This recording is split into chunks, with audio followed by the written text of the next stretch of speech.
Bom, e como funciona o tratamento para o câncer de próstata? Primeiro é importante entender, né, as características desse câncer, tá? Porque como eu falei já algumas vezes aqui, a gente tem alguns tumores que eles não são tão malignos assim.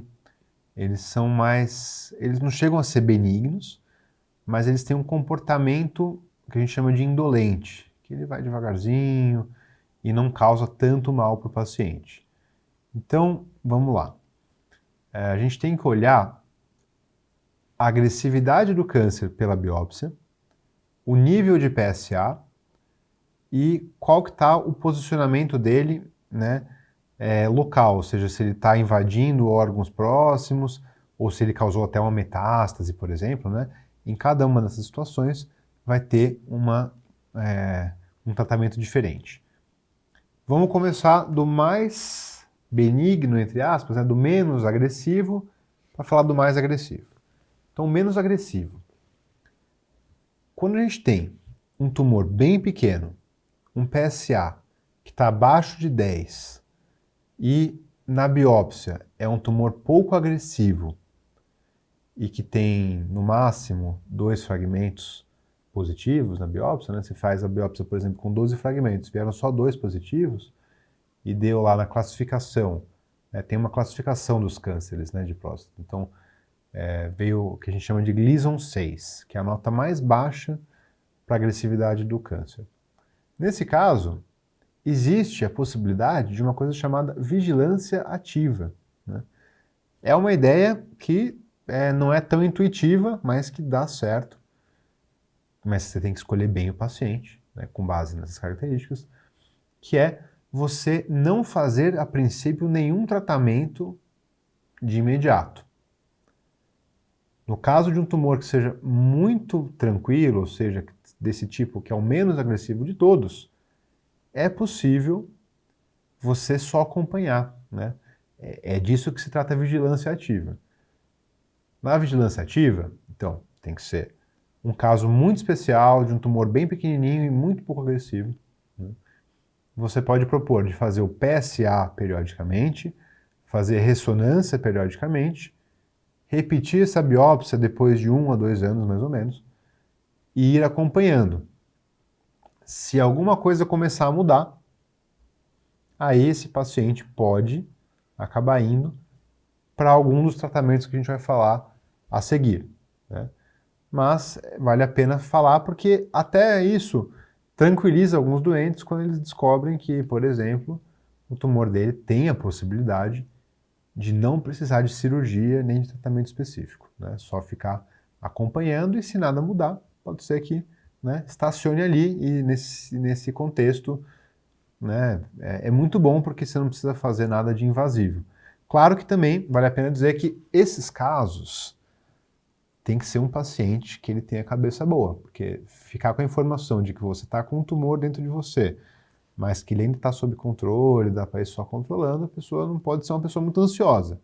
Porque se for alguém ansioso, ele, né, provavelmente vai querer tratar logo, né, e conseguir se livrar desse tumor. Mas esse é um caso especial da vigilância ativa.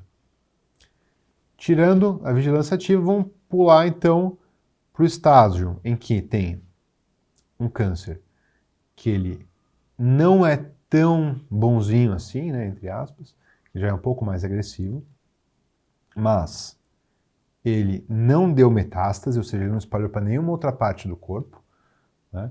Ele está confinado dentro da próstata ou só, né, ali na região. Nesses casos, a gente faz um tratamento que a gente chama de local, né? Que é você tratar localmente, seja com uma cirurgia. E o que é a cirurgia? A cirurgia você tira a próstata, você faz uma cirurgia para remover toda a próstata e as vesículas seminais, né?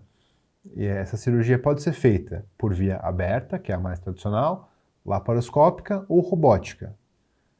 As três têm chances de cura praticamente iguais.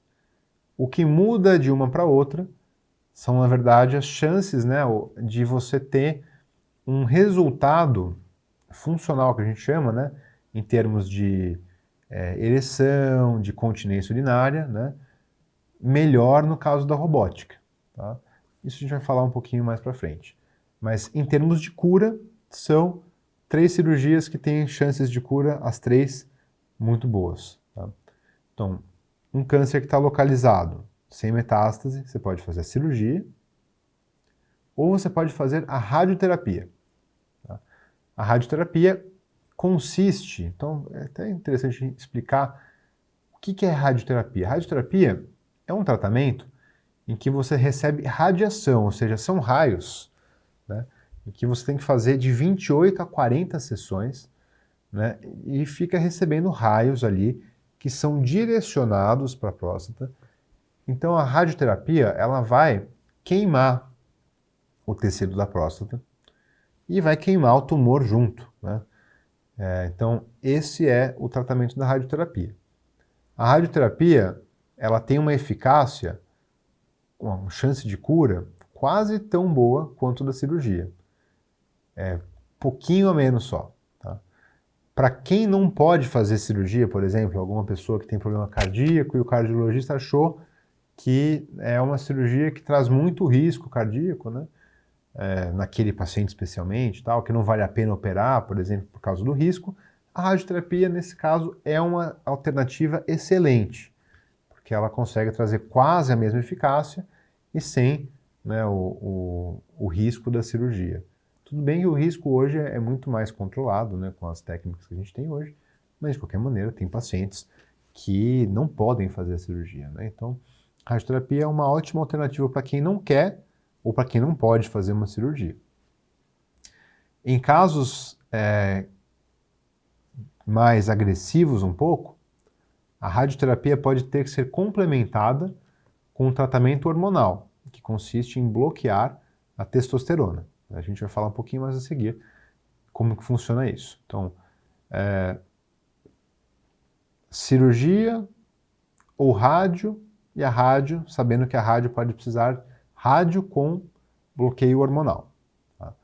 Agora, o que fazer quando o tumor ele já criou o que a gente chama de metástases? Né? As metástases, como eu disse, são espalhamentos, digamos assim, do câncer, né? Pedacinhos que ele conseguiu se desenvolver à distância, sendo que no câncer de próstata, normalmente, o primeiro lugar onde a gente vai ter metástases são os ossos, né? Então, no caso de metástase, a gente chama, a doença não está mais localizada, a gente chama de sistêmica, porque ela não está mais confinada na próstata ou na região dela. Ela já caiu na corrente sanguínea e com isso chegou no osso, por exemplo. Nesses casos, o tratamento não pode mais ser local apenas, porque como o câncer já chegou na corrente, já está espalhado à distância, não adianta você ficar focado apenas em tirar a próstata, tirar a vesícula, enfim, porque isso não vai resolver o problema. Então, quando isso acontece, a gente tem que fazer um tratamento sistêmico também, né? Fazer o tratamento chegar no corpo inteiro. A via mais tradicional de fazer isso se chama hormonioterapia. O que é a hormonioterapia? Bom, aqui vale a pena explicar um pouquinho. A testosterona, ela acaba servindo como um combustível que estimula o crescimento do tumor. Quando você corta a testosterona, você está cortando o estímulo de crescimento do tumor, portanto, você consegue fazer ele diminuir, né? Então, esse é o princípio da hormonioterapia, né? Bloquear a testosterona, seja tirando os testículos, seja dando um remédio que bloqueia o efeito da testosterona. Tá? Então, essa é a primeira fase do tratamento que a gente chama de sistêmico, né? E a gente pode complementar o tratamento sistêmico, né, de hormonioterapia com quimioterapia, que não é a primeira linha, né? A primeira linha é a hormonioterapia, mas a quimioterapia pode servir como linha acessória, seja quando a hormonioterapia falha, seja já de primeira usando como um reforço da hormonioterapia, né?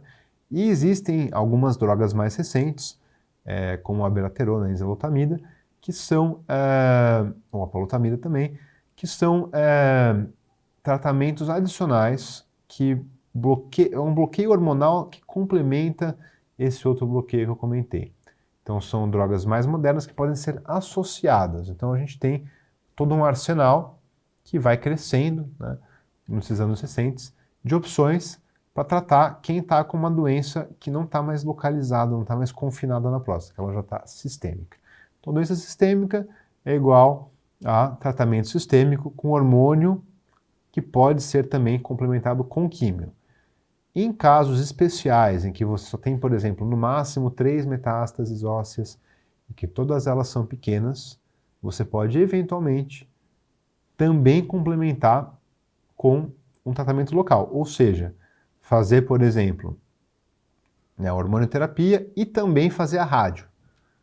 Mas, como eu disse, na metástase, até onde a gente sabe, hoje pelo menos, não existe cura do câncer, só existe controle, ou seja, hormônio, a químio, todas elas têm o objetivo de tentar controlar o câncer, mas não, a gente não sabe que hoje, pelo menos, a gente não tem uma realidade de conseguir eliminar o câncer, ou seja, nesses casos a gente está só planejando, na verdade, conseguir controlar a doença por alguns bons anos, conseguir dar qualidade de vida e fazer com que a pessoa viva, né, por bons anos aí com a doença sob controle, conseguindo viver a vida dela normalmente.